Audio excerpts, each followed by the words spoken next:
La réalité fictive, une façon créative de repenser les frontières entre le factuel et le fictionnel. La réalité fictive est un espace imaginaire, construit à partir d'éléments de la réalité, mais qui n'existe pas concrètement. C'est un monde parallèle, créé délibérément, qui obéit à ses propres règles et logiques, parfois en décalage avec notre réalité physique et sociale.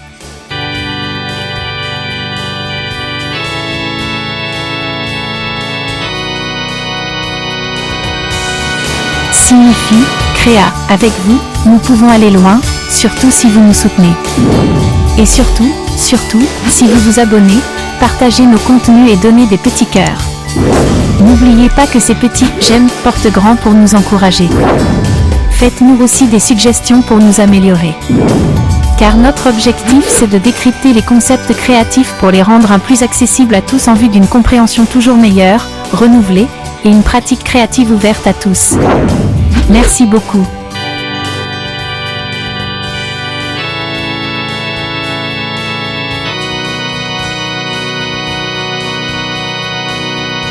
Bonjour, car vous êtes vraiment saluables. Aujourd'hui, je vous propose la conversation entre Tomowa Zaba et Neuronia. Allez, c'est parti.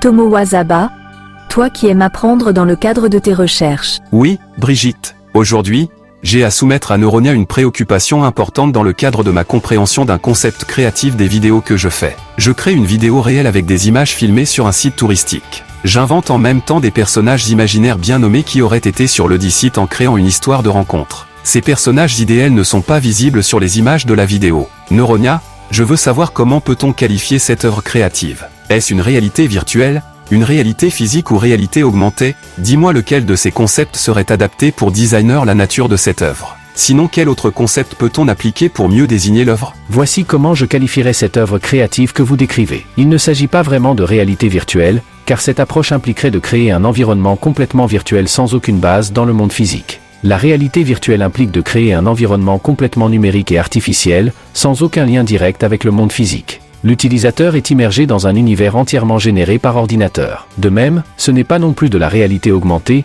qui consiste à superposer des éléments virtuels sur une scène réelle. Selon moi, la meilleure façon de qualifier cette œuvre serait plutôt de la considérer comme une réalité hybride ou réalité mixte. En effet, vous combinez des éléments réels, les images filmées sur le site touristique, avec des éléments fictifs, les personnages inventés. Cela crée une expérience qui mélange le réel et l'imaginaire, sans que ces deux aspects ne soient complètement séparés. On pourrait aussi parler de narration transmédia, où une histoire se déploie à travers différents supports et médias, ici la vidéo et les personnages imaginaires. L'important est que cette approche permet de donner vie à une expérience narrative riche, qui joue sur les frontières entre le réel et le fictif. C'est un concept créatif intéressant qui mérite d'être exploré davantage. Ah, bon, un nouveau concept. Intéressant ou nouveau? Le concept que vous décrivez n'est pas tout à fait nouveau. Il s'agit en réalité d'un concept créatif qui a déjà été exploré et utilisé dans différents domaines artistiques et médiatiques. Ce que vous proposez s'inscrit dans une approche connue sous le nom de réalité mixte ou mixed reality en anglais. C'est un concept qui a émergé dans les années 2000 et qui combine des éléments du réel et du virtuel pour créer une expérience hybride.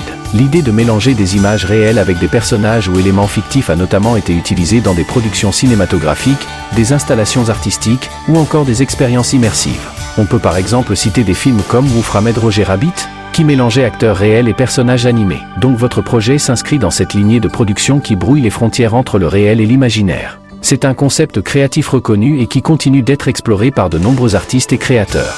Vous vous insérez donc dans une tradition bien établie, tout en apportant votre propre touche personnelle. Alors, pourrait-on parler d'une réalité fictive? Oui, le concept de réalité fictive me semble effectivement très pertinent pour qualifier le type d'œuvre que vous décrivez. Réalité fictive est un terme qui capture bien l'essence de votre projet, qui mélange des éléments réels, les images filmées, avec des éléments fictifs, les personnages imaginaires. Cette appellation souligne le fait que l'on se situe dans un espace intermédiaire, ni complètement réel ni complètement virtuel, mais qui relève d'une réalité hybride, ancrée dans le monde physique mais enrichie par l'imaginaire. Réalité fictive met l'accent sur le caractère fictionnel et narratif de l'expérience, tout en la reliant à une dimension concrète et tangible. Cela reflète bien l'alliage subtil que vous créez entre le réel et l'imaginaire dans votre vidéo. Je suis ravi. Ce concept permet aussi d'ouvrir la réflexion sur les manières dont on peut repenser les frontières entre le factuel et le fictionnel, dans un contexte où les technologies offrent de nouvelles possibilités de brouiller ces distinctions. C'est donc une belle inspiration conceptuelle? Donc oui, Réalité fictive me semble être un excellent terme pour qualifier votre projet créatif innovant. C'est une appellation qui rend bien compte de sa nature hybride et de son potentiel narratif unique. Merci bien, et au revoir. C'est moi plutôt qui vous remercie pour la confiance que vous me faites toujours de répondre à vos préoccupations sur la connaissance créative. Je reste toujours ouvert sur la façon dont vous envisagez nos interactions conversationnelles. Maintenant, c'est la fin de notre podcast de ce jour. Il a porté sur la conversation entre Tomoe Zaba et Noronia. Le sujet d'aujourd'hui, c'était la réalité fictive, une façon créative de repenser les frontières entre le factuel et le fictionnel. Voici l'enseignement que nous pouvons retenir en récapitulant la discussion entre nos deux invités. La réalité virtuelle implique de créer un environnement complètement numérique et artificiel, sans aucun lien direct avec le monde physique. Ici, l'utilisateur est immergé dans un univers entièrement généré par ordinateur. Dans une création graphique ou vidéographique, un créateur utilise des images réelles capturées sur des réalités physiques existantes et qu'il associe à la narration des personnages fictifs avec, par exemple, des appellations aussi fictives.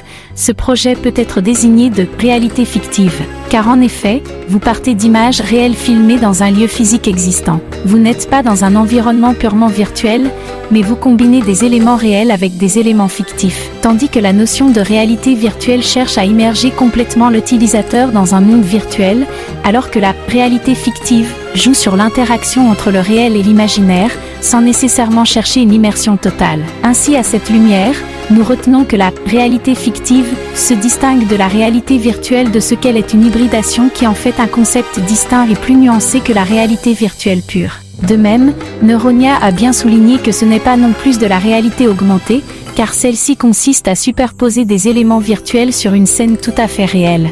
Si vous souhaitez suivre d'autres épisodes, soyez toujours à notre rendez-vous. Maintenant, j'aimerais dire à chacun que vous comptez beaucoup pour nous. Nous pouvons avec vous aller loin si vous nous soutenez. Car notre objectif, c'est de décrypter les concepts créatifs pour les rendre un peu plus accessibles à tous en vue d'une meilleure compréhension et une pratique créative ouverte à tous. Alors, cela nous aiderait si vous vous abonnez, partagez nos contenus et donnez des petits cœurs. N'oubliez pas que ces petits « j'aime » portent grand pour nous encourager. Faites-nous aussi des suggestions pour nous améliorer. Merci beaucoup. Moi, je suis Brigitte de la chaîne YouTube Signifie Créa.